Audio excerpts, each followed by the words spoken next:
over the past couple of years, Blizzard hasn't had much luck in the way of women. They, of course, have been accused by female employees of not being particularly great. We know that they turn women into bowls of fruits, and they, of course, censor femininity a lot. And now, Overwatch 2 is doing just that because they're making curious picks for the Street Fighter 6 crossover skins and even censoring Cammy's OG outfit. I have a few different things to show off, but before I get into the topic, if you enjoy the content I create, check out the links in the description, join the community in my live streams, and consider supporting through Patreon or YouTube memberships. Now, unfortunately, there's a lot of censorship that happens in the video game industry. There are a lot of developers out there who feel like, you know what, we might as well tone down a few different skins or character models if it's going to make a larger group of people happy, but that's never really the case because this modern audience that companies want to chase don't really exist, and the few people who could be considered modern audience members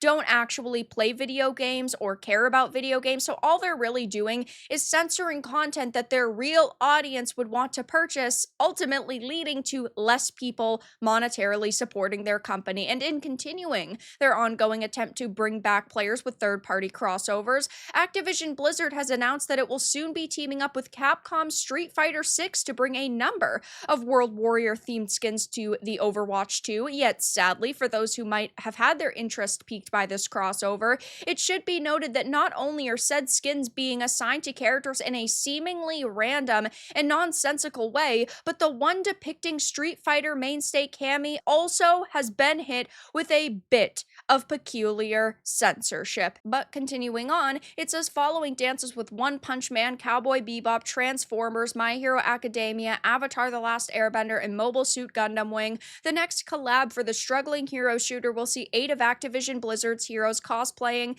as a specific member of the Capcom Fighters roster. Now here's the list in case you are an Overwatch 2 player and you're interested. This seems very desperate to me. I'm fine with collabs and crossovers. I think that they can work a lot of the time. I do think that they can be cool, but ultimately it's just coming across as very Fortnite, where they are trying to make as much money as possible, so they're collaborating with basically anybody that they possibly can, like Transformers, My Hero Academia, Avatar: The Last Airbender. Some of these just don't really sound all that appealing to me.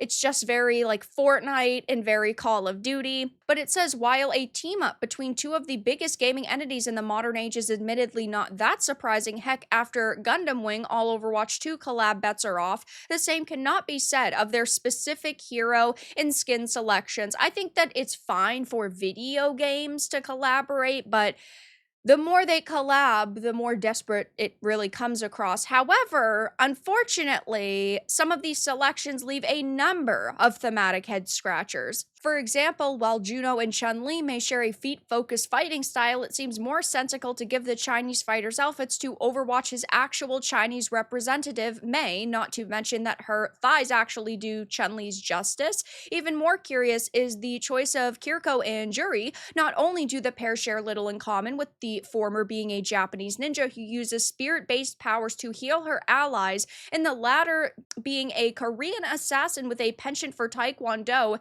and not wearing shoes, but Overwatch already features a futuristic Korean fighter bearing a pink heavy color scheme and cocky attitude diva. I think it really boils down to popularity. They want to give the skins that they believe are going to be the most popular to the most popular characters that could actually get away with using them, because that means that they're going to ultimately make as much money as possible out of it. I don't really think that they give a fuck about the themes matching up or the fighting styles matching up. It really just boils down to how can we make as much money as possible, which, yeah, I mean, to a certain degree companies need to do, but yeah, they could feel a little bit more intentionally picked. And then, of course, there's perhaps the pairing of Widowmaker and Cammy, which is the strangest. The pick sees the French sniper given the appearance of an English Black Ops assassin, which wouldn't necessarily be too strange as both are brainwashed killers if it weren't for the fact that Overwatch's own English speed and leg-centric hero Tracer is literally right there. And speaking of Cammy and the skin choices, while she does appear in her fan favorite red beret and green leotard outfit as first worn in her Super Street Fighter 2 debut, the costume has been censored for the Overwatch battlefield as seen in the trailer. Rather than being completely bare-legged underneath her leotard, Widowmaker's take on Killer Bee covers up the exposed parts of her pelvis and backside with a pair of black aesthetic spats. That is just so god-awful looking. I am so sick and tired of the random black fabric being added to certain costumes, like Tifa in Final Fantasy VII. They added that random band of like black fabric around her sports bra. Looks really bizarre. I recently talked about the Onimusha 2 remaster and how they are censoring a lot of cleavage and stomach areas on some of the beautiful ladies, which is absurd. And now we're seeing this. And the worst part is that this took effort. This took somebody a bit of effort to actually create. So it's not like it took them 2 minutes to do and that was it. No. They actually had to figure out if they wanted it to be all of her legs or if they just wanted these like awkward black shorts. It looks terrible, and you are not going to catch me monetarily supporting a skin that does this, especially to such an iconic outfit on such an iconic character.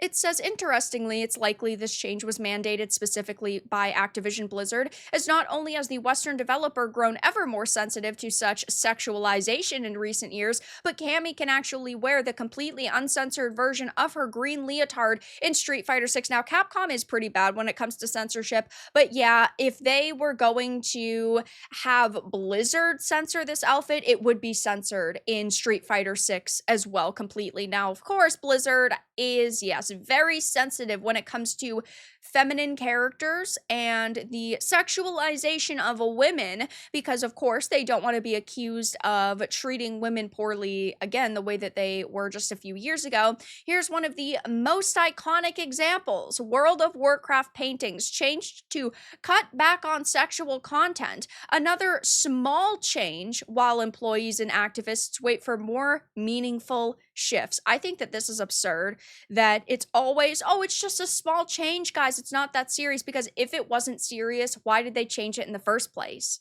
It says, though, another tick to the growing list of small but nevertheless interesting changes Blizzard is making to its games in the wake of California suing Activision Blizzard for enabling an alleged culture of workplace harassment and discrimination. This time, World of Warcraft devs have altered 2 paintings found in game to remove or reduce sexual elements. I think it's always funny when situations like this happen, because it's clear that they're trying to silently go back and alter their games, but when they change things like this, people are going to talk about it way more than they would have if you just left it alone. I mean, this story blew up on social media. All these years later, we're still talking about it, we're still referencing it, and we're never going to let them forget that they did this.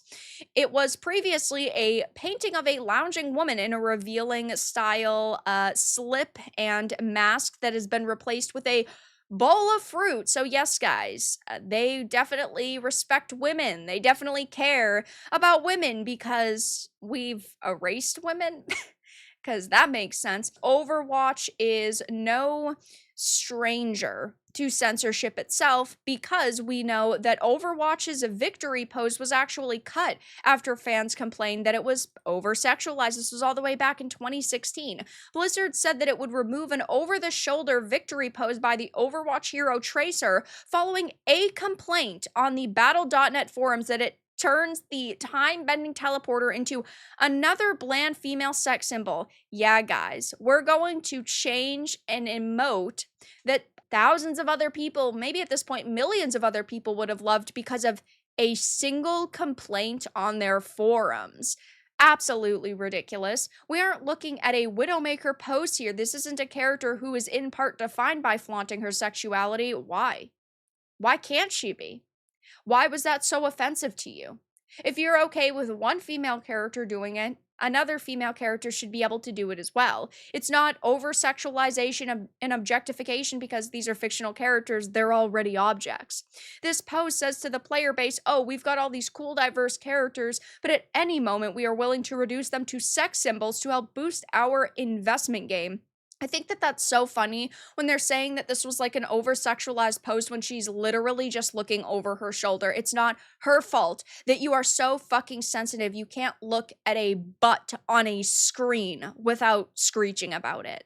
So at the end of the day, I don't think any of us are particularly surprised to hear that Blizzard is censoring more female characters in their games, but it's just disappointing. They still expect us to swipe our credit cards on their title, and I definitely don't see a lot of people purchasing this Cammy skin after this unnecessary censorship. But that's all that I really had to discuss in this video. Let everyone know your thoughts in the comments below. If you enjoyed this, give it a like, and if you didn't, give it a dislike. I appreciate your support either way, but I'll talk to you all again in the next video really soon.